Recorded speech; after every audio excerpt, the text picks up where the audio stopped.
Welcome to my world.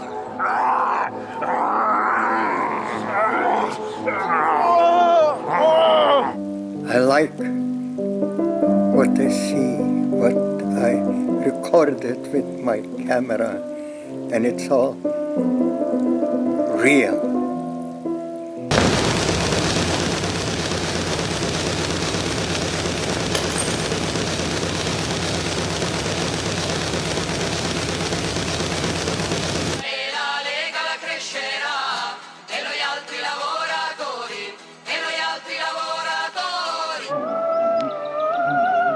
These images are sampled from our synthetic training dataset.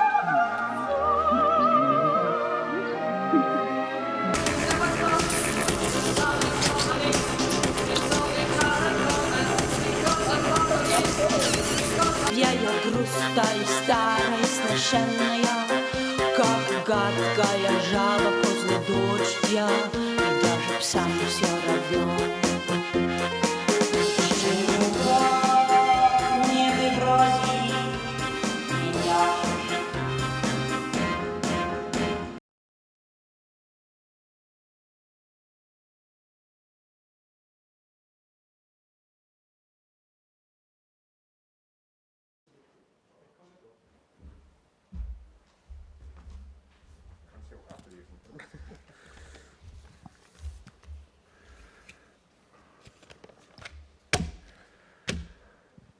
Hi. Einen guten Abend hier in der Akademie der Künste. Welcome to the Akademie der Künste. Das ist das Mindeste, was man dem Dauergrau des diesjährigen Februar und einer andauernden viralen Belastung und der uns nicht nur in deren Folge vielfach umfangenden Ödnis entgegenschmettern sollte. Ich tue es also. It's the least we can do in this pandemic, in this grey winter. What we can do in this moment. How did you end? I'm sorry. Der Ende war und der uns nicht nur in deren Folge vielfach umfangenden Ödnis entgegenschmettern sollte. Ich habe lange dran gedichtet. Also. It's a beautiful poem. It's about opposing winter through the beauty of art, literally. Gut, jetzt werden wir normal. Schön, dass Sie gekommen sind, Nice um heute hier über Film und Welt zu hören und zu sprechen und Gedanken zu entwickeln. Thank you for coming and for being here with us to think about art and the world together. Und das am Rande der auch ein Dampfer im Umbruch der morgen eröffnenden Berlinale. And this one day before the Berlinale opens, the large ship of the Berlinale. Und so hoffe ich, einander befruchtend. Hopefully it will inspire this event as much as this event will inspire Berlinale.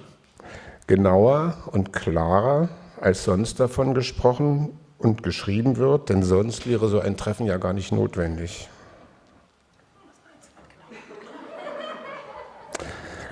Genauer und klarer als sonst von Film und so gesprochen wird. Und geschrieben, denn sonst wäre es nicht notwendig, dass wir uns hier überhaupt treffen und reden. So let's be precise and more clear in speaking about cinema and art as in other moments, more than in other moments.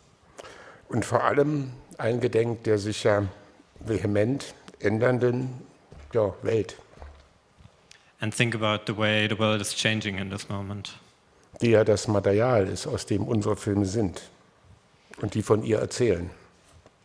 And this world is also the material on which the films are based and about which they are telling us something.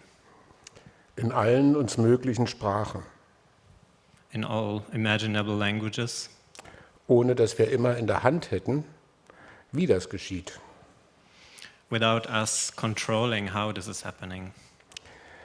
Wenn ich als Filmemacher und vielleicht Künstler mich auseinandersetze mit der Welt, mit Vorgängen, Zusammenhängen, Personen, geschieht vieles im Wagen. when I, as an artist and filmmaker, which is Thomas Heise, deal with the world or approach the world, a lot of this happens through waiting. Und im Wagen, wie gesagt, und ohne dass ein Gedanke wie der zum Beispiel, jetzt kommt ein schöner Satz, Künstler sind wie Jäger, die im Dunkel etwas anvisieren und nicht wissen, was und ob sie es getroffen haben. There's a beautiful sentence again about the artist being something like a hunter, trying to hit a target in the dark. Das kommt übrigens, das ist aus Tod in Venedig ist das. It's from Death in Venice. Also nochmal, die nicht wissen, was und ob sie es getroffen haben, aus einem alten Film für ausreichend halte, ich sage den ganzen Satz mal, sonst kriegen wir es nicht zusammen. Wenn ich als Filmemacher, vielleicht Künstler, mich auseinandersetze mit der Welt, mit Vorgängen, Zusammenhängen, Personen, geschieht vieles im Wagen, ohne dass ein Gedanke wie der zum Beispiel, Künstler sind wie Jäger, die im Dunkel etwas anvisieren und nicht wissen, was und ob sie es getroffen haben, aus einem alten Film für ausreichend halte, um zu beschreiben, was geschieht. So a lot of things when I'm doing my art happens in a vague territory, and the sentence I just told you about the artist being a hunter might not be enough to describe the process of making art or creating films. So faszinierend so ein Gedanke ist, denkt man daran weiter, um zu beschreiben, was geschieht. So while this thought may be fascinating, you also have to keep thinking about what it exactly means or describes. Und deswegen gleich noch ein anderer Gedanke, der ist auch nicht von mir, der ist von Brecht in dem Fall, der mir immer wieder, wenn ich Texte lese, Filme sehe, Stücke, Bilder, Töne höre, mir durch den Kopf geht. Ein Satz von Brecht. There's another sentence coming, this time from Bertolt Brecht. Schön kurz, ja. Dieser Satz heißt, die Wahrheit ist konkret. The truth is concrete. Fangen wir also an, es ist Zeit dafür. So let's start, it's time for it. Daher heute 2 Podien und 2 Vorträge zum Spannungsfeld zwischen Stillstandsgeboten und Fortschrittsträumen. So we are about to see 2 panels and 2 lectures based on the relation of standstill and progress. Benennen und diskutieren wir, wie es derzeit um die Ideen eines progressiven Kinos und einer progressiven Filmkultur steht und wie sich diese zu den jüngsten Erscheinungsformen des gesellschaftlichen Stillstands verhalten. So let's try to pinpoint and discuss how cinema and film politics relate to those concepts of progress and standstill. Ich wünsche uns dabei eine gute Verrichtung, wie man so sagt. Danke und die Woche der Kritik ist hiermit eröffnet. Thank you. The Critics Week is opened.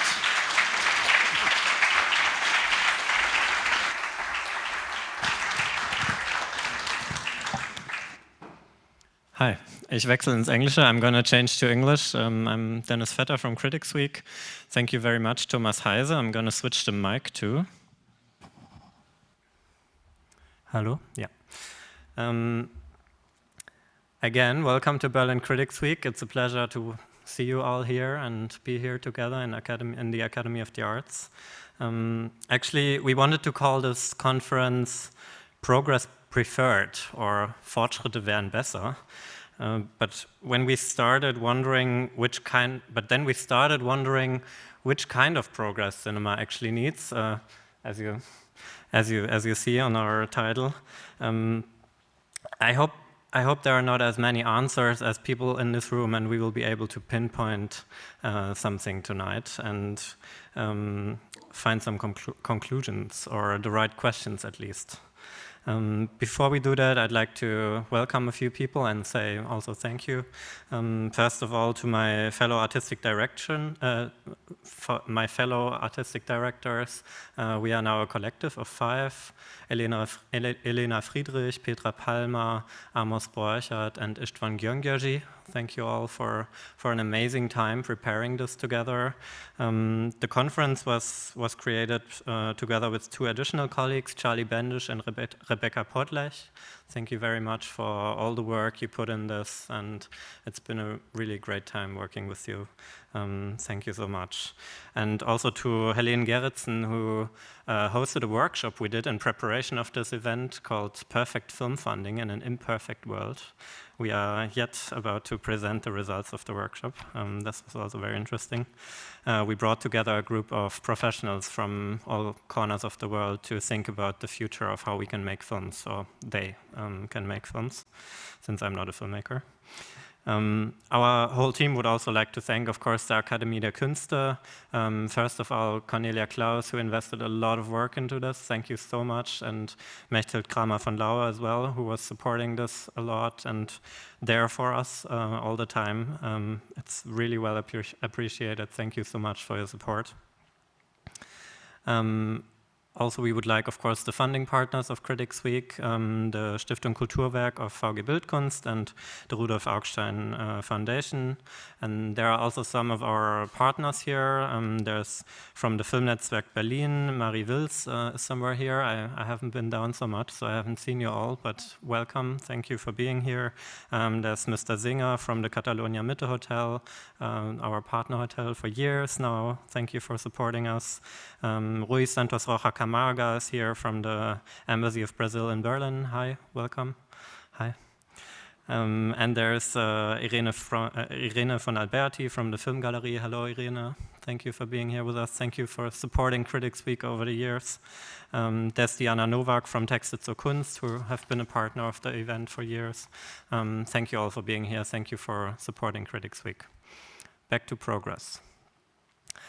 As I mentioned, within our group, we had issues agreeing on a notion of progress, actually. Some members of the group actually strongly defended the idea of rejecting the term as a whole, and we were especially unsure whether we wanted to label progress as something genuinely positive.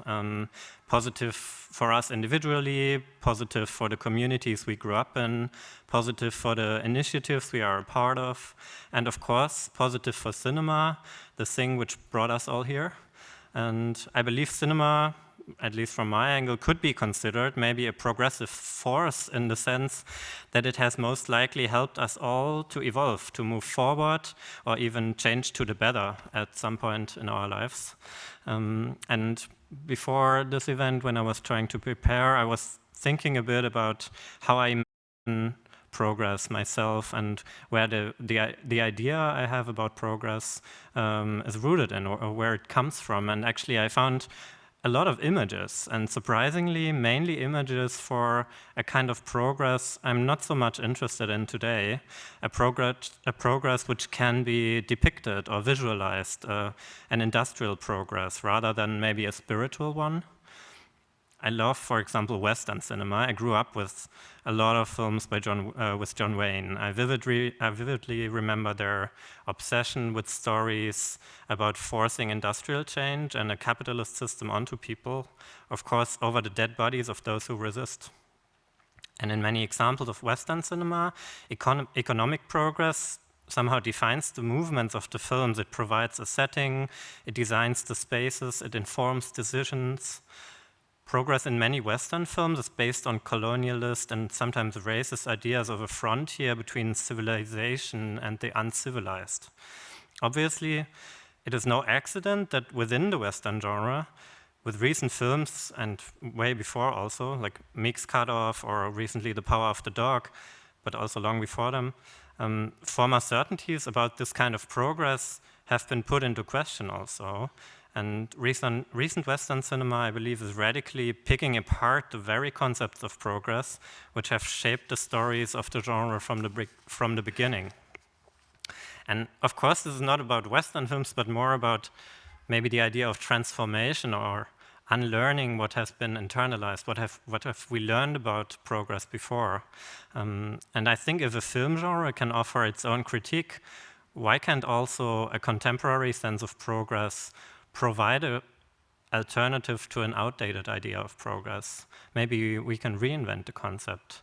Actually, We are, I think, obviously in a moment in which terms are shifting and being reinvented a lot and on a global scale, and also with deep implications, a moment of new radical enlightenment, anti-racism, anti-ethnography, post-colonialism, and of course, new cinephilia.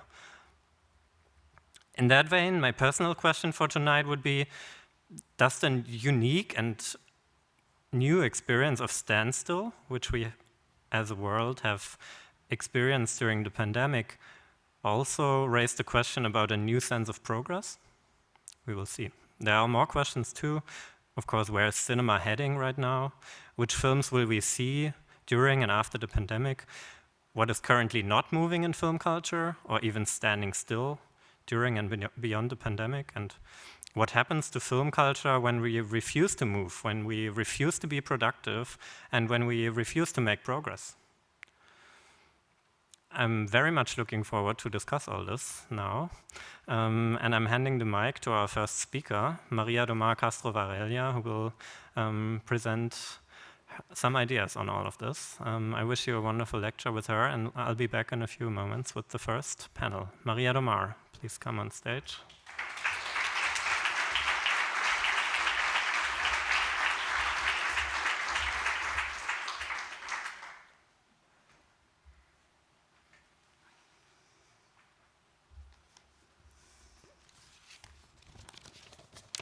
Let me start with an apology. Unfortunately, I will have to leave after my input, which it's very, very sad, because I think that there will be very interesting discussions on the two panels, and I will also miss another keynote, which I think will also bring new ideas of what progress and stillstand might be for the film, for everyday life, for our ideas and philosophies. I would like to thank the organizers of today's event for inviting me to give a short input to start the discussions on progress and stillstand. It's an honor to be here. In 1919, more than 100 years ago, Sigmund Freud writes in his absolutely fascinating essay, The Uncanny, "It is only rarely that a psychoanalyst feels impelled to investigate the subject of aesthetics, even when aesthetics is understood to mean not merely the theory of beauty, but the theory of the qualities of feeling. He works in other planes and of mental life and has little to do with those subdued emotional activities which, inhibited in their aims and dependent upon a multitude of concurrent factors, usually furnish the material for the study of aesthetics. But it does occasionally happen that he has to interest himself in some particular province of that subject. And then it usually proves to be a rather remote region of it, and one that has been neglected in standard works. The subject of the uncanny is a province of this kind. Many of you, without doubt, would say that we are living in what is called interesting times. We might translate this interesting times into living in uncanny times. What is it that makes these times to felt as uncanny? Where does the anxiety linked to it comes from? Freud offers us a full array of uncanny experiences and tries to get a hold on the concept and also feeling by studying philosophical treatises, as well as searching for examples for the uncanny in literature, also in everyday life. The uncanny is scary. It makes us sometimes shiver. The pandemic situation is uncanny in multiple ways. For one, it confronts us with death. As the father of psychoanalysis observes, and I quote, "There is scarcely any other matter, however, upon which our thoughts and feelings have changed so little since the very earliest times, and in which discard forms have been so completely preserved under a thin disguise, as that of our relation to death.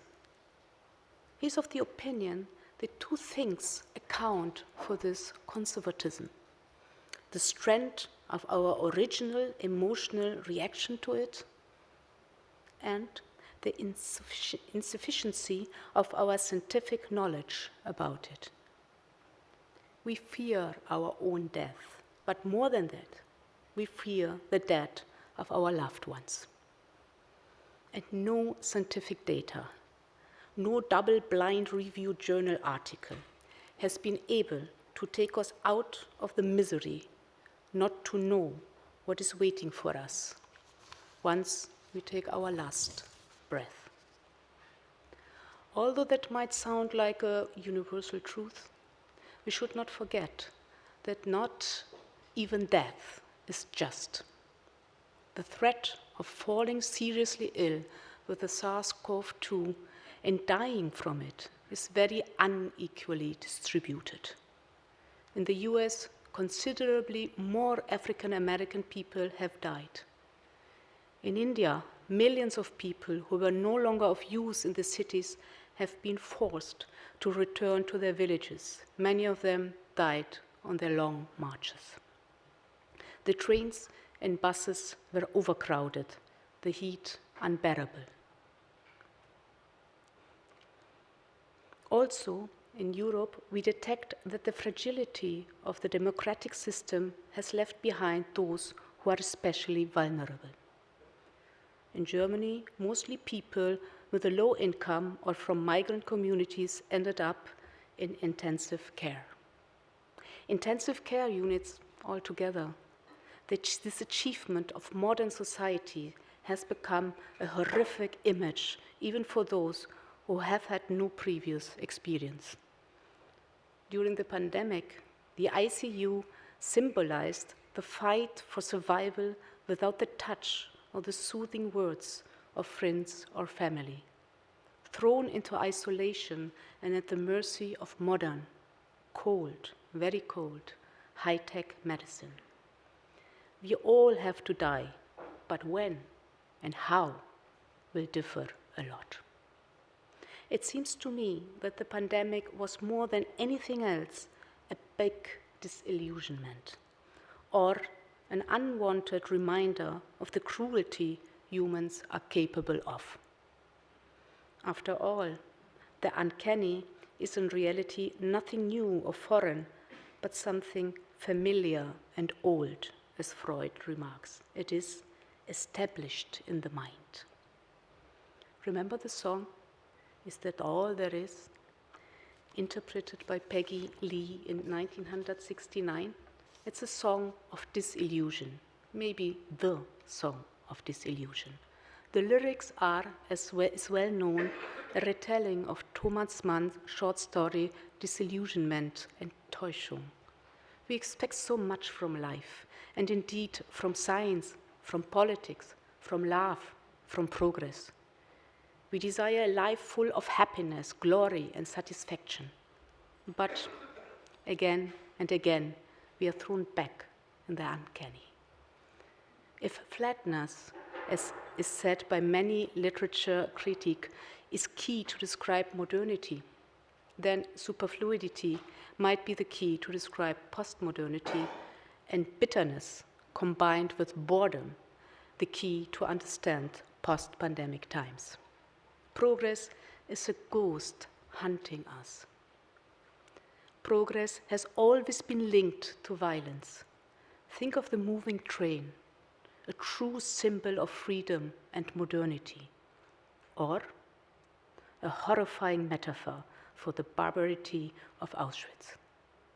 Think of modern medicine, and let's take Robert Koch, father of medical bacteriology, who discovered the specific causative agents of deadly infectious diseases, including, for example, tuberculosis. A pop star of modernity, a pop star, a metaphor for progress. The historian Laura Spinney writes in her great book about the Spanish flu, "At the root of every pandemic is an encounter between a disease-causing microorganism and a human being. But there is also the scientist in the role of the hero, fighting against the disease-causing microorganism. And very often, the frame is like a Greek tragedy. The hero overestimates himself and falls. Think of Koch's greatest failure, his remedy for tuberculosis, namely tuberculin.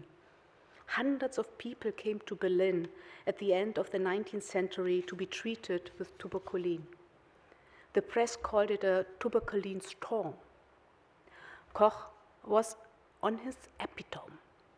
The results but were not only disappointing, a disillusionment, but outraged many patients as the health situation often even worsened after taking the tuberculin. Think also of the Tuskegee study in the US, a study to record the natural history of syphilis, which was called the Tuskegee study of untreated syphilis in the Negro male. The study initially involved 600 black men, 399 with syphilis, and 201 who did not have the disease. Participants' informed consent was not collected. Researchers told the men they were being treated for bad blood, a local term used to describe several ailments, including syphilis, but also anemia and also fatigue. In exchange for taking part in the study, the men received free medical exams, free meals, and burial insurance. Cynicism at its best. Many died, although a treatment against syphilis was already available. We are caught in a double bind. Hope for a better life, perhaps even a longer one, achieved through unethical medical research. There are so many examples to share here. The question of progress is always a question of progress for whom? And at the cost of whom? The long 19th century is associated with progress like no other century. The idea of progress and the concept of development are of enormous historical significance. Both were guiding concepts of enlightened European thought, and both concepts found their way from academia into global political and economic communication in the 19th and 20th centuries. The desire for progress is of central importance in the context of the European Enlightenment. Whereas previously God had been the focus of events as the controller of all being, increasingly his crown of creation was brought into focus. Man. Man, it is said, is in control of his own destiny. As Kant wrote in 1784 in his oft-cited text on answering the question, what is enlightenment? Enlightenment is man's exit from his self-inflicted immaturity. When Kant talks about man, he actually means, and we know that very well, the white, bourgeois, European, and Christian man, who became indeed the protagonist of a story without a script. A story of progress and a story of evil. Whereas the idea of progress had previously spread more in philosophical circles, in the course of the 19th century, it found its way into many areas of Western everyday life. But progress is also an important legitimation for colonialism and also imperialism. Europe bringing progress to the rest of the world meant for the rest of the world the hell of slavery, genocides, loot, and epistemic violence. Gayatri Spivak reminds us in her introduction to her book, The Aesthetic Education in the Era of Globalization, that, and I quote, the legacy of the European Enlightenment is doubt, and that hope or lack of hope and sentimental nationalism or sentimental post-national globalism are where much of our world stands now. The book was published in 2012 and still resonates with our current pandemic times. Times of hope or lack of hope and sentimental nationalism. Look at the spreading of conspiracy theories and the brute skepticism against medical achievements, and let us ask ourselves, it is a mere coincidence that this goes hand in gloves with the rampant anti-Semitism and racism? Spivak describes the aim of her book as a productive undoing of the aesthetic. Productive undoing, she writes, is a difficult task. It must look carefully at the fault lines of the doing, without accusation, without excuse, with a view to use. The post-colonial critic pleads for the debanalization of the humanities and the affirmative sabotage of the Enlightenment. Instead of taking the route of anti-modernity, she moves us straight into the double-bind. We have to learn the double-bind. The uncanny is, as Freud said, coupled to uncertainties. Sheer rejection of progress is just stupid, as a mere celebration of progress is only possible from a position of ignorance. To learn the double-bind is a hard task. We are asked to deal with those works that were used to legitimize slavery, colonialism, and were an essential ground for white supremacy. To learn the double-bind is in need of a productive undoing. Aesthetic plays a paramount role here. Some think, in a rather simplistic way, that the admiration for beauty that we find around us has the power to make us feel at home in this uncanny world. But following Arendt, an interest in the beautiful can flourish only in society, since we need to communicate our experiences to others. Here Arendt especially stresses the category of sociability. Sociability needs a basic form of imagination, for it is, after all, the imagination that enables us to think of how the world would appear from someone else's point of view.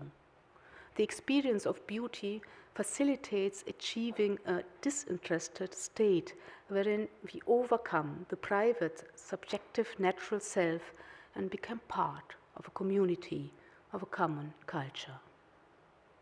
The overcoming of egoistic, private, or bodily interest allows the individual, in Arendt's view, to cultivate a general standpoint. That is an enlarged thought. An enlarged thought may be understood as the ability to occupy diverse perspectives in the world, to understand the variety of angles from which an issue can be comprehended and judged. Such a perspective does not point to mere emotions and feelings, but to the ability to think along, to think with the other, to think from different standpoints. An enlarged thinking needs the presence of others, whose perspective must be taken into consideration. Intersubjectivity is at the core of these ideas, with respect for and consideration of the views of different persons and their standpoints being crucial to enlarged thought. The ability to abandon a particular position, my truth, is chief here. I quote Arendt, "The manifestation of the wind of thought is no knowledge. It is the ability to tell right from wrong, beautiful from ugly. And this indeed may prevent catastrophes, at least for myself," she writes, "in the rare moments when the chips are down." Along similar lines, Spivak compellingly argues that one of the most important elements of education is to prepare the mind for intellectual performance. Intellectual performance that help us to deal with the ambivalences and the contradictions that marks what she calls an imaginative activism. When we find ourselves in the subject position of two determinate decisions, both right or both wrong, one of which cancels the other, we are in an aporia. Aporia which by definition cannot be crossed, or a double bind. Yet it is not possible to remain in an aporia or a double bind. It is not a logical or philosophical problem like a contradiction or a dilemma or a paradox. It can only be described, as Spivak tells us, as an experience. It discloses itself in being crossed. Art, and here also film, may, in a Gramscian sense, equip us with the possibility of unfolding what he calls civiltà, which can be loosely translated as civility. The Italian term civiltà contains an ethical moral moment that Gramsci intends when he speaks of the new ways of life. And it is nothing other than the attempt to improve our intellectual and moral possibilities. Times of pandemic enhance these possibilities or throw us back to our inability and unwillingness to unfold civiltà. There is hope wrapped in double bind. It's hope for a future to come. In her essay on Harlem, Spivak writes, "Here is the site of a major double bind. How to deny development to the disenfranchised?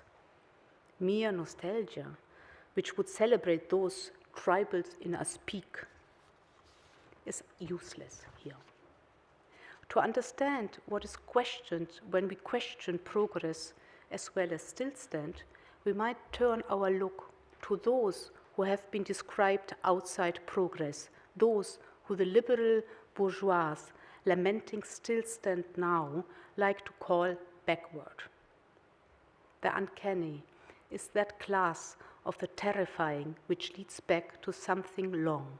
Freud reminds us, and quotes Schelling, who observed that everything is uncanny that ought to have remained hidden and secret, and yet comes to light. The pandemic, let that be my argument here, brought to light what many wanted to have remained hidden and secret: the evil side of the desire of those wronged by history and privileged by the place and time they inhabit. A politics of the strong that lashes out with cold statistics is not helpful when we try to understand the multiple crises humanity is confronted with. Following Spivak, I advocate for a training of the ethical reflexes. Conscience, moral judgment, and the critical mind must function.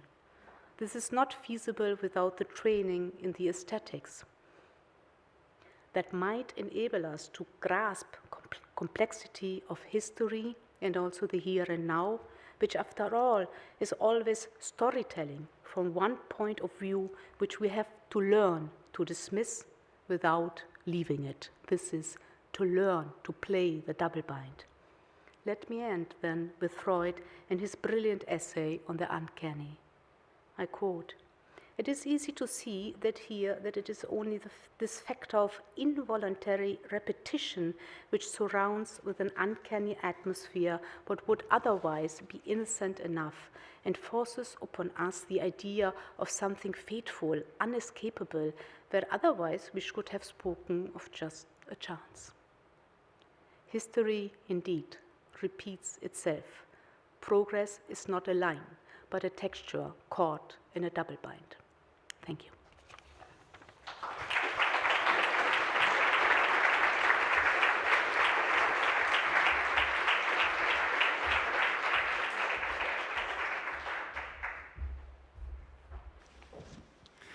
Thank you, María de Mar.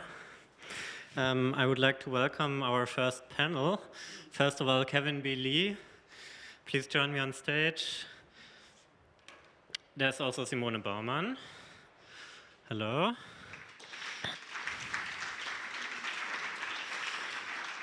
Simone is, of course, the managing director of German films. Kevin B. Lee, a critic, media artist, filmmaker. You have done many things. We are also welcoming Cíntia Gil, the former festival director of the Sheffield Dog Fest and also the former director of the Dog de Spoor Festival. She should be online with us, and I guess she will appear very soon. We also had expected, Cíntia, hi, can you hear us? Hi. Yeah, hello. We also expected Rahel Jägi to be here with us, but unfortunately she can't. So yeah, it's a part of the moment, I think. So I'm also using the moment to notify you when there are breaks. Like after this, there's going to be a break. When you're outside, please be careful and keep on your masks and take also a moment maybe to get some air. So yeah, take care of yourself and each other. Yeah, let's get going. Hi. Great to have you with us. Welcome. Simone, let's start with German films, maybe. You have explained many times, of course, what German film is. German films, not German film. Let's start with German films. I would like to ask you again, once more, please, for us. Could you explain what German films does? Yes, good evening. German Films is the promotion agency for German cinema, German theatrical films abroad. So we are working mainly international. The company was founded in the 50s. As German Films, we are figuring since 2004, 2005. And our main job is to try to support the sales of German films internationally into the international market. But also we have some cultural tasks. So we have festivals of German films. We are working a lot with Goethe Institute, our cultural institutions. And we try to make our German creatives, filmmakers, authors, directors, but also DOPs more well-known abroad. Of course, now I'm already curious. What kinds of discussions on progress did you encounter during your work for German films? And also, to which extent you see economic progress as important for the development of cinema?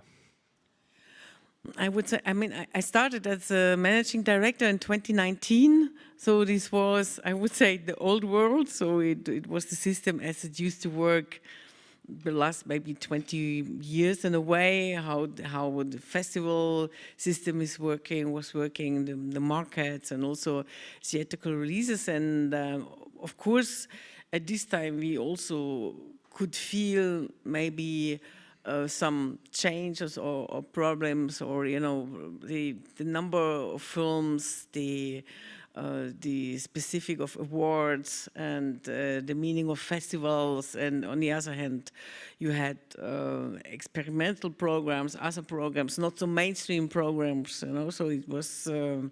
Maybe there was already a kind of disbalance in a way, but then COVID came, and the last 2 years, I think they changed a lot, and nothing is going to be back to the 2019 status in our area, and that's totally clear. And now we have to figure out what is important in the future in terms of film culture, creativity, but also film business. And these are questions we are dealing at the moment. I don't have any final answers or how to say a concept to say, yeah, that's the way it's going. We are trying a lot of things. We are discussing, and of course, you've been asking about the economical side. Of course, this is important. The film is not just a cultural value, it's also something you try to sell and to make money, maybe the filmmakers, the sales agents for producers, and the whole business, theatrical business, I think is kind of changing now with the streamers, but also the theatrical market itself. You mentioned basically the pandemic was messing with the goals which were intact before. Could you just pinpoint for a second the goals you had when you started, or which were there for German films beforehand? Yeah. When we started, it was it was more or less a kind of intact theatrical market. So for us the focus have been the buyers of European art house films, including the German ones. So we went to markets, we tried to support our sales agents, what we still are doing, of course, but also the festivals to get our films into the competitions, to the festivals, to get the label, to sell them in a better way. So it's still existing, you know, but we already felt, first of all, the competition, but also the huge number of films which have been out in the market, and how difficult it already was in 2019 to reach the audience. And streaming was there in 2019, but it was not so developed and almost dominant like it is today, maybe. And so the pandemic was kind of speeding up a lot of developments we have seen already, but they haven't been on the table like this. And now this is the question, so where is cinema? Where is the theatrical release? Where is TV and the streamers, you know? And where's our audience, actually, the consumers, you know, who we are going to reach in terms of age and education. So, and this we have to try to figure out and to find ways to get to them, because you don't make films just for yourself or your family, you know? You want some more people to see them, and that's a big a question also, how to get to the audience. And it means also investments, big financial investments, but also a lot of creativity to reach out to the audience, not just to make a film. Today, to make a film, it's not even half a way, you know. We have very good films. Nobody knows them because there's not a good release strategy for them. Nobody learns about the films. Nobody sees them because people don't know if they are shown, when they are shown, and stuff like this. So this is a big work we have to think about and to do. Okay, so let's include the outside perspective as well on German films, of those who are not part of it. I'd like to follow up with Cíntia. Cíntia, a large part of your work as a festival director and programmer and curator has been to make visible power dynamics within the world of cinema. So also the power relations between particular film industries. And German Films is an initiative which spends roughly 5 million euros a year on promoting the visibility of a cinema of a very powerful country economically. So I'm very curious how you perceive the things German film does and how it relates for you to your idea of progress. How do you see this? In which relations would you put this? Thank you, Dennis. Well, first of all, hello to everyone, and I'm truly sorry for not being there, and thank you for this lovely invitation. Well, for German films, we have collaborated. I have collaborated with German films, both in Docklisbourg and in Sheffield Talkfest. And it was actually quite important as a collaboration because it not only it helped us showing films and bringing filmmakers to the festival, but also in terms of... Could you speak up a little bit, just a little? Oh, sorry. Can you hear me? Yes. Yeah, sorry. I was saying that it was an important collaboration with German films because it did help us bringing films and filmmakers, but also the fact that I perceived, I mean, all these agencies have specific goals and specific targets, and I do understand that, but in terms of how German films presented itself and kind of collaborated with us, trying to understand the festivals, both festivals I worked with, specificities was intelligent, I think, and important. So I felt that, for example, in Docklisbourg, although Docklisbourg was not a festival that was happening in a massive market, you know, Portugal is not the big market of film distribution in Europe, but there was a care for the importance that the festival could have and the fact that the films could be present there. So I think that in terms of what these agencies can represent and do, I think it's one of the things that is important is to feel that they defend cinema as an experience and as something that really needs to reach audiences and not just business opportunities. This said, progress, which is a quite complicated word for me, I must say. I mean, I remember I studied philosophy before, and the notion of future was a problematic notion for me. I just started believing in future when I had a kid, basically, because I was forced to. So the idea of progress is something that is difficult to think because it needs to include ideas like contradiction, complexities, and all the things that have been said in the previous in the opening lecture, the keynote by María do Mar. So I think that organizing film festivals, and each film festival is a particular one, is about, I mean, it is bringing visibility, it is questioning power relations and even geopolitics, and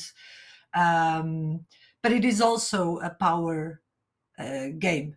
A film festival is a place of power and of power display, and I think that needs to be included in the conversation. And it's something that for me was always a question and some sort of trickery game that I personally have a lot of pleasure with, which is to how do we play this game by at the same time this is a stupid word, but it's the first word that comes to my mind, boycotting ourselves in terms of our place of power, and how do we manage to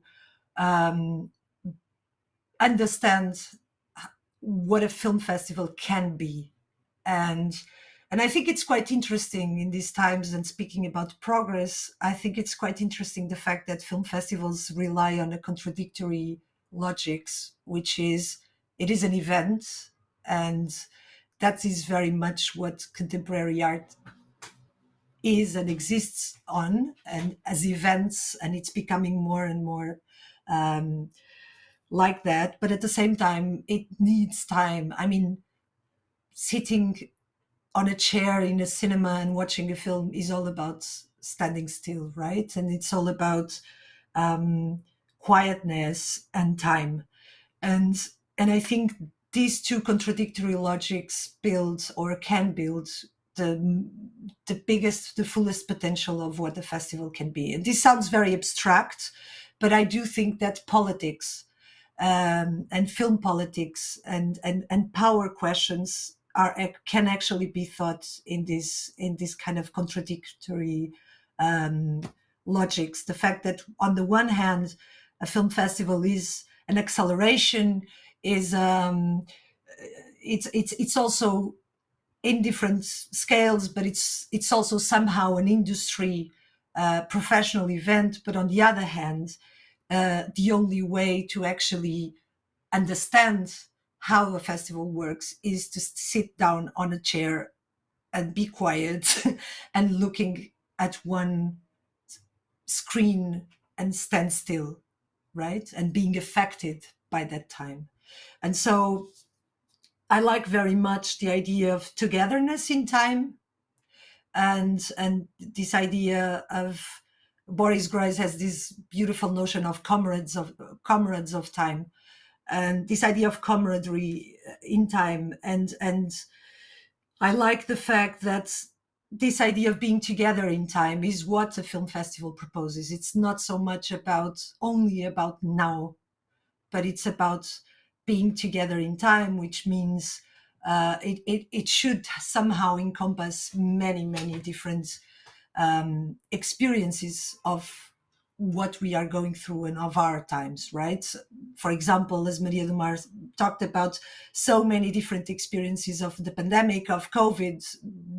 I can imagine that there were people being happy for the opportunity of being at home, and people who were just smashed by this terrible moment. So it's many different experience of time, and I think in cinema the idea of progress needs to take this into consideration. So I can only think of, for me, one of the best films to talk about this or to think about this. It came out this year. It's Memoria, right? And it's a film that speaks very much of this standstillness or this stillness, but at the same time this kind of capacity to listen and to connect with time as something very complex and very intimate too. I spoke too much. Sorry. We have a lot to talk about, which is why we are here. Let's also include Kevin. Talking about time, I think, is one angle which I would like to get into also. And especially about the position you just took, Kevin. You have been named the Locarno Film Festival Professor for the Future of Cinema and Audiovisual Arts. So, is progress something which points to the future for you? And what are they expecting from you? You would have to ask them that question. Yes, this position, which I'm starting next week. I'm actually moving to Lugano next week to start teaching there. Without getting too far into it, I think it was at first proposed as a kind of like an intellectual generator to help Locarno specifically and cinema in general think a way towards future possibilities for growth. I don't know how many of you have been to Locarno or have been to the film festival. I mean, it's a wonderful festival and one of the most beautiful locations in the world, but it has a rather limited capacity. And so they were basically running out of space. Like they couldn't accommodate any more people within the small picturesque town of Locarno. And they were thinking, well, if we need to grow, if we need to expand, where can we expand? And so they started looking into the possibilities of a digital space. They knew my background. I've worked as an online film critic for many years. I've made many video essays, and they saw this as something related to what they might imagine as creating a film festival experience that can go beyond a limited geographical setting within only an 8 to 10 day period, and something that could expand year long. So this was a very kind of optimistic and progressive in their mind's view. And then Corona hit. And then suddenly something that was seen more as an opportunity to grow suddenly became an opportunity to survive as far as film festivals. And it's just amazing how that shift, how this one cataclysmic event could just shift the meaning or the significance of an idea. So my job basically hasn't changed. It's still the question of how can a festival and how can cinema continue to flourish under these present and ongoing conditions. So for me, it's not just looking at cinema, but looking at the larger social, cultural, and environmental situation in which cinema exists. I think back to my job talk and what some of the things I was telling them. I had done some informal research with my current students at the Akademie in Stuttgart. I had them spend a week monitoring their own media activity, because if we're going to talk about future of cinema, we have to talk about the future of human generations. I mean, I love cinema, you love cinema. What about the people half our age who in the last 2 years haven't really had the chance to experience cinema as we have, except streaming Netflix or just watching things online. So I can give you the numbers just informally. I would love to do a more expanded version of this research in terms of audiovisual content that 18 to 25-year-old German students in Southwest Germany consume. On average, it was 7 hours of Netflix a week, 6 hours of Instagram, 5 hours of YouTube, 2 hours of TikTok, but this is growing. Yeah, they're a bit behind the times, but anyway. And then 1 hour of movies, which is not even like a full movie. so, you know, thinking about this as, and being confronted with this, and then asking, okay, well, how do we think about this? How do we engage the next generation of, well, hopefully the next generation of cinephiles? Or is it that cinema itself needs to be reconsidered or reconceptualized? I was writing this note as I was listening to the others. Is it because, you know, on the one hand, I find myself, you know, that this term double bind was used in the previous talk, and this term really resonates with me because I find myself in a double bind. I'm a lifelong cinephile who made his career making YouTube videos about cinema, which then led to this position, which is about how can we connect these pieces together and not have one piece cannibalize the other. But I asked myself, I wrote this, are we so overly attached to a past conception of cultural experience that we are neglecting other possibilities that might be more fulfilling or more sane in you know, fitting the conditions of the present? This is what you wrote during the panel? Just now, yeah. I mean, I'm just thinking about this all the time. So maybe I'll just leave it at that for now. Let's talk. It's fascinating how you all speak different languages also. It's really beautiful to hear you speak about cinema and festival culture in such different ways. I'd love to talk about a second concept. It's also part of the event, standstill. And actually about the press release announcing your position, and this is a question which goes out to all of you. Marco Solani, from the Locarno Solari, I'm sorry, from the Locarno Festival, wrote in the press release challenging you. A festival which stands still is dead. So now we are like getting deep into the ecosystem, I think, of what a festival is actually, which is alive. And do you agree with that? And this, yeah, goes out to all of you. Maybe we can understand a bit what the progress means by exploring the opposite. What is a standstill in film culture, in festival culture? So I begin. Go ahead. Yeah, you know, it's interesting that thinking about what future is. I mean, there are those like Benjamin or Hannah Arendt who would say like, yeah, the future is really a function of the past. You cannot think about the future without being reminded of the past. And actually, I have a quote that from, well, not them, but I think it's Andreas Malm, who writes a lot about the environmental devastation that we're kind of that is kind of encroaching upon us, and he talks about it in terms of a function of time and of history. Okay, I'm just going to read this very quickly. Now more than ever, we inhabit the diachronic, the discordant, the inchoate. The fossil fuels hundreds of millions of years ago, the mass combustion developed over the past 2 centuries, the extreme weather this has already generated, the journey towards a future that will be infinitely more extreme. Unless something is done now, the tale of present emissions stretching into the distance, history has sprung alive through a nature that has done likewise. The past is catching up with us.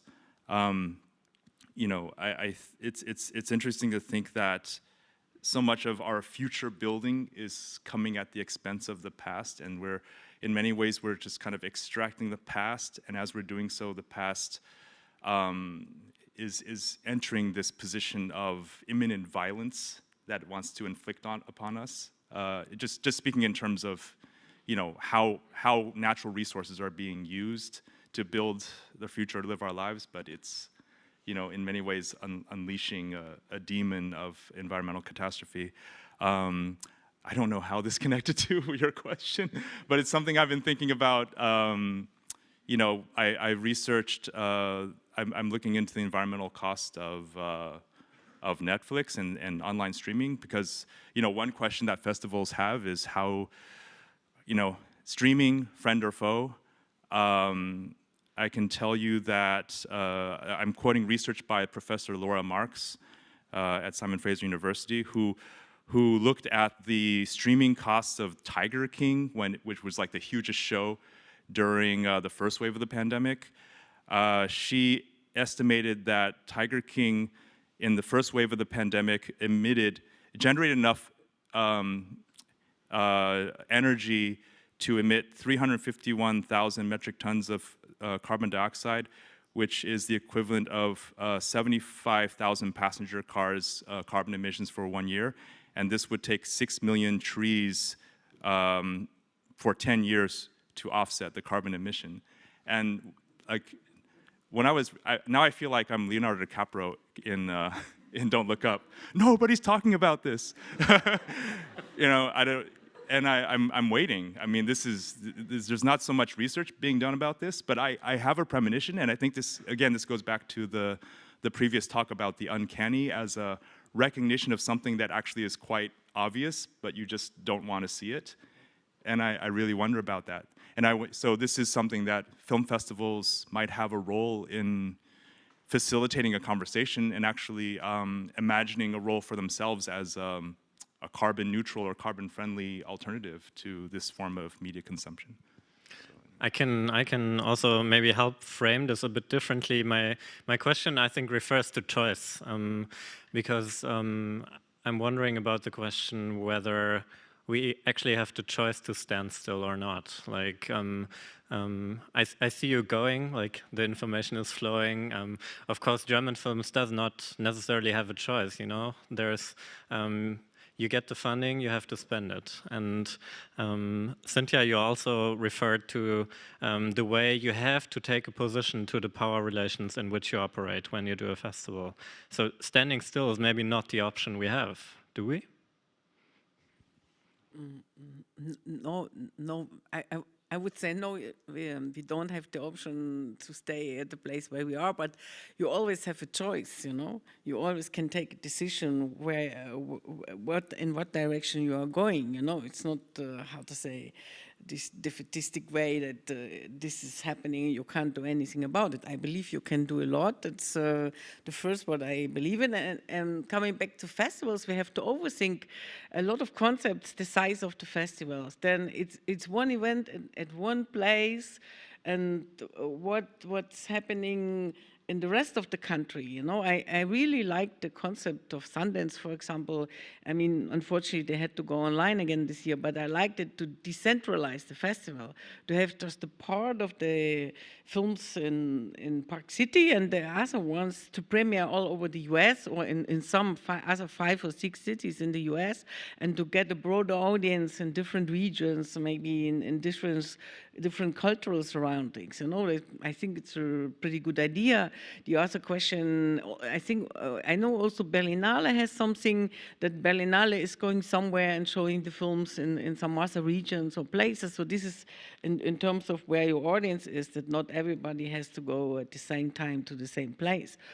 Of course, still you need the gathering of the creatives, the networking, but it's also a question of size, you know, and maybe you can have it in different places.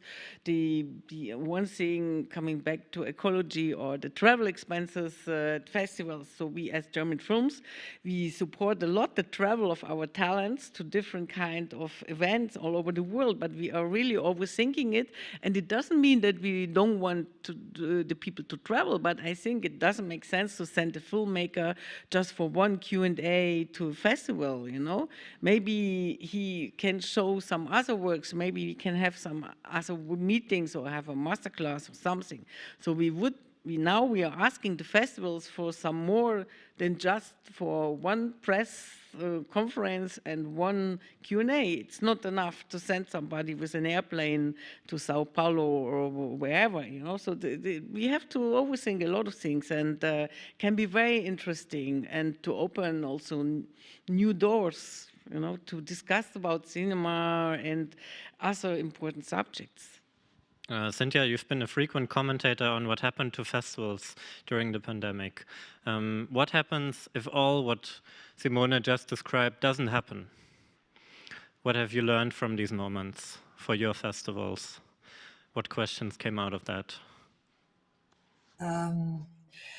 Well, about I mean, the pandemics for film festival. I think I have deep admiration for the festivals that resisted to the online, I must say, and I do. And although I also use the online, so I'm not excluding myself or judging anyone, but I have a deep admiration for it, because I think it is a dangerous thing to think that we can solve all the problems in the world. And I was in the beginning of the pandemic, I was very worried when I saw suddenly a certain rush in the film festival discourse about now we can increase our audiences, now we can be in many places at the time. And suddenly I was just thinking about the small cine clubs in a city, the small distributors, the small ecologies of film and small economies of film in each place. And of course, film festivals have a role to give film visibility to films, to help, to boost distribution, to most of all, to boost conversation on film. But I do think that it's important to understand that that there's a limit to it. And about the carbon-free question, which is also something I did think about quite a lot, and I think it's important to think about it and to take actions on things, and to be more rational in what we do and how we spend our energy and money and resources. At the same time, I think contradiction is very important, and the political potential of bringing people together, for example, is massive. And the job of, or the occupation of a filmmaker, the life of a filmmaker, and people who work in this industry is deeply lonely. Loneliness is something that exists and marks our lives. And I think film festivals are also about that. That's why I insist in togetherness in that small space time. And therefore the carbon free questions, or the climate crisis questions, need to be balanced with this, because this is also something that is potentially generative, and collective imagination is something that, of course, it can be built online, and there are many ways of potentiating that. But I'm sorry, maybe I'm an old-fashioned person, but I do believe in physical presence. So and about festivals being in many places at the time, which I also did in Sheffield. Sheffield Dogfest was present in 16 cinemas in the UK, with some of the films during the dates of the festival. And I think it's something that made sense in the UK because of the particularities of UK distribution and of the films that were in the markets and are usually in the market in cinemas in the country. However, again, I think it's important to understand our role and our limits, and the idea of growing, unlimited growth is something that scares me a lot. And this question of power comes again. Because, I mean, in the end, a film festival is one proposition about cinema, but it is not what cinema is, right? It's one very multiple, very plural, but it is one idea of cinema. And I think it's very important to give space to many ideas of cinema to flourish. And I mean, I come from a country that, after the dictatorship, the small cine clubs built the audience for cinema. It wasn't the big festivals, because they didn't exist. It wasn't the majors. It was the small film clubs. And so Maybe we can have different models now, but I think that's the small scale is very important. And so seeing big festivals, powerful festivals taking place in many places at the same time is great on the one hand because we have access, but on the other hand, it's something that is potentially it will potentially kind of homogenize, does this word exist, a vision or a view over cinema to spectators that don't have access to many diverse forms and stories. One thing I would also like to talk about is maybe opposing concepts, other opposing concepts of progress, like regression, because you're obviously defending concepts of how you believe film culture should be or develop. But do you also see contrarian developments, and how do you deal with them? Do you oppose them directly? Do you try to overpower them, or develop strategies of avoiding them? Yeah.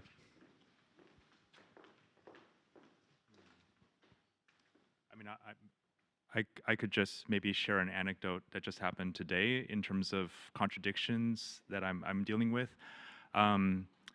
Because yeah, I have a friend who has a film premiering in the Berlinale, and you know, tickets were going by very quickly, and I really tried to get on at like 10 o'clock to like, you know, I feel like there must be people in Berlin who need to have like bandages for their thumbs because they've been just like trying to hit the refresh button to get the ticket, and I couldn't. I feel terrible. And then later in the day, I met her, and she herself couldn't get a ticket to her own screening, and that was just. And I mean, it's really hard because it's like on the one hand, we want to go to the cinema, and we're making our best efforts, and I think under these conditions, but at the same time, you know, the spaces are quite limited, and then I happen to have a badge to the market, and there, it's just it's quite easy to just like, you know, but then it speaks to a certain access of being, you know, having access to the industry and then having access to films. So yeah, I find myself really confused, especially given what I had just said about the environmental costs of streaming media, and to what extent should this be supported, because it does really seduce you with its convenience and its, you know, availability, but it's also, you know, I think like Cíntia just said, I think it is being, it's feeding into those who already are in a position of power, A-list festivals or major streaming platforms. They stand to benefit more and more from this accessibility and this kind of bringing people together. It doesn't give as much value or as much position for smaller enterprises to be able to attract audiences. Yeah, so I really find myself divided. On the one hand, seeing how powerful and how convenient these services are, but at the same time, giving power to a concentrated few.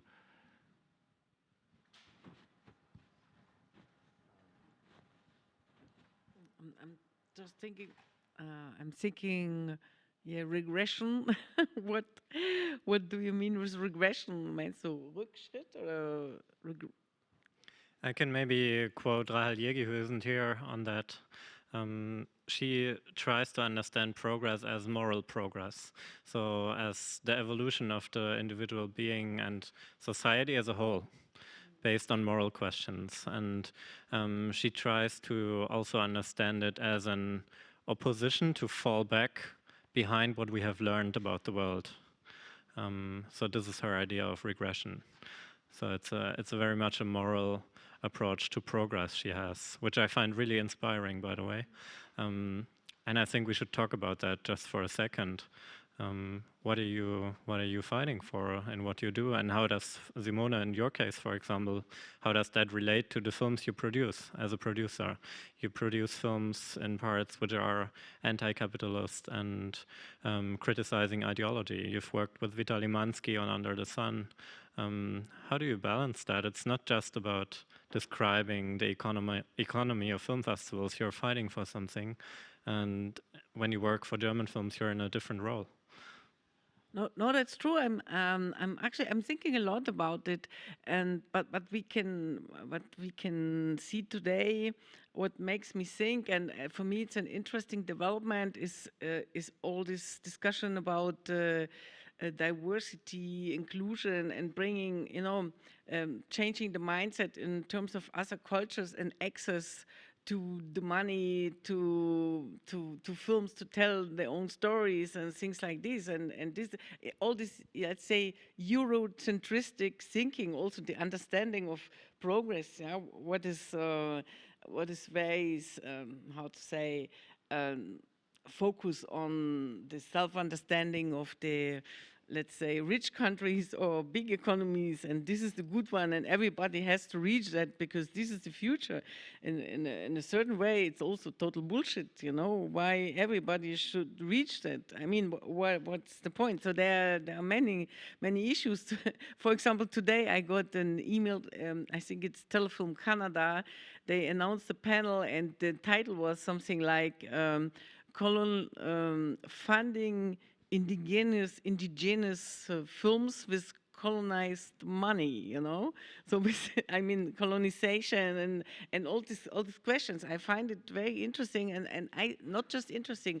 I would support this all these questions of minorities and giving other part of society access also to films, to make films and to present these films, and not just a certain, this bubble, of filmmakers who are finished European or whatever film schools. And so I think this is a way I would support. I would like to hear these voices. And also we have this discussion in Germany, for example, what is a German film, So should it be German language? Should it be, I don't know, a German subject? Or who we would consider to be a German filmmaker, for example, today, For me, my point of view is it's a person, no matter what kind of nationality this person has, or even maybe citizenship, living in Germany and paying taxes in Germany, I would say, and making films in Germany with German money, no matter what is the language or the subject, this is for me a German film. But I think a part of the industry or even of my colleagues would not agree on that, So no. What is we have a lot of discussion. Is Spencer a German film? What is 70% financed by Germany? Is Aida a German film by Jasmila Spanic? There are a lot of discussions, and I think. We have, and it has to do something with our society. It's not just a question about cinema. It's a question about culture in general, and these are things I would like to bring this discussion forward to another level, also inside the cinema community in a broader understanding. And this is also what we have to represent as Germany abroad. This is the German culture today. It's not the 20th century anymore, and not the 19th, of course, as well. So that's. By the way, are there questions from your side? We don't have much time left for this conversation. Jump in anytime. Yeah. Cynthia, when we talked before the event, you mentioned a concept which I thought was really interesting, being contemporary together, which is for you something defining film festivals. But actually, let's not talk about it, but let's stick to this question. about the idea of national cinema, because you were making a point about being complicated, and your point about progress was that it's interesting for you when it becomes complex, when we embrace complexity, and I believe this idea of national cinema is very much connected to that question, because also when we consider it from a post-colonial angle. Nation can be something which marks independence, but it can also mean supporting the former colonizer or the imperialist. Cynthia, how did you deal in your work with this question? Maybe to reply to Simone. Well, I think Simone made a point that I really think is important, actually. I think trying not to be brutal, but I think there's a whole market built on the notion of diversity. And it's something that is striking to see how suddenly it's about, many times, there are wonderful exceptions, but many times it's about tokenism. It's about representation of diversity through so financing filmmakers that wouldn't be on the spot, wouldn't have the opportunity, but under notions and concepts that are deeply Eurocentric. For example, the notion of truth, our notion of truth. For example, when we look at how so many, and I don't even like this concept, but documentaries, which is also very complex and I believe more useful to the industry than to the audience or the filmmakers. But anyway, using this genre of documentary that is so Western centric in a way, right? How we define it, and the notion of truth attached to it, and the notion of fact attached to it, and at the same time we try to feed filmmakers with money to tell the stories that we want to hear, and to there is somehow a normalization of form and somehow a commodification of stories into the forms that we recognize as the good forms of film. And that is deeply violent and deeply problematic, I think. So, for example, this question of diversity that is very much about the things that Simone was talking about is something that I thought about so many times. And for me, it's you cannot separate representation or diversity of who's making or who is being who is in a film from form.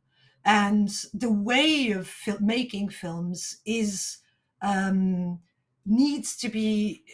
I mean, we need to look at that in from a generous perspective, right? So, when I have no problem with Germany giving money to a film being made somewhere else in the world in a former colony, I have no problem with that in principle. I think money should be redistributed as much as possible. And I do think that rich countries should be giving money to poorer countries to make films.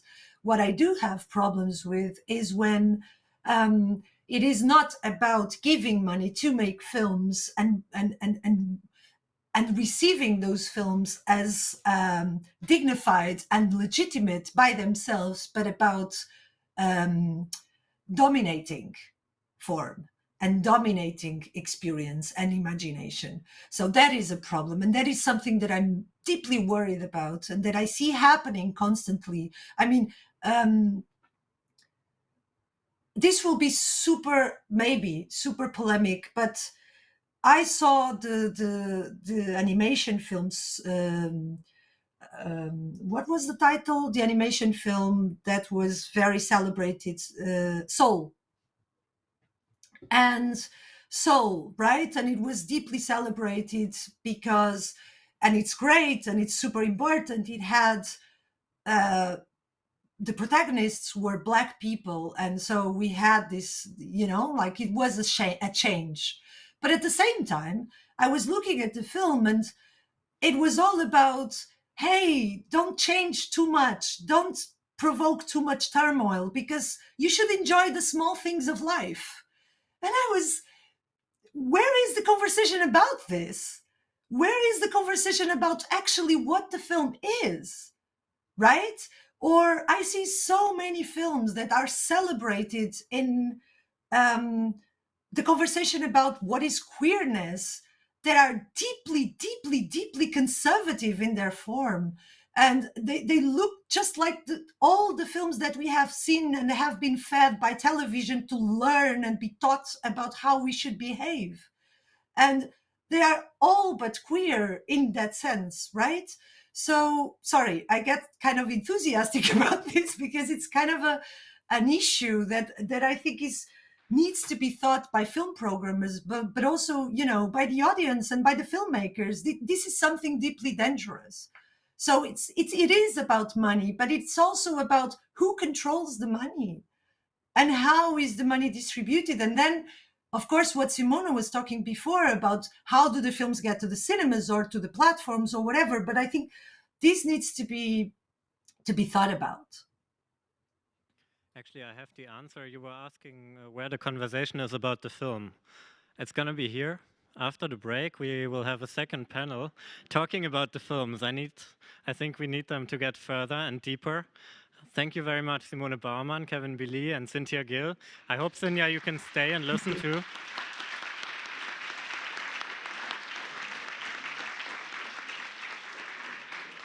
Thank you very much, and see you very soon after the break.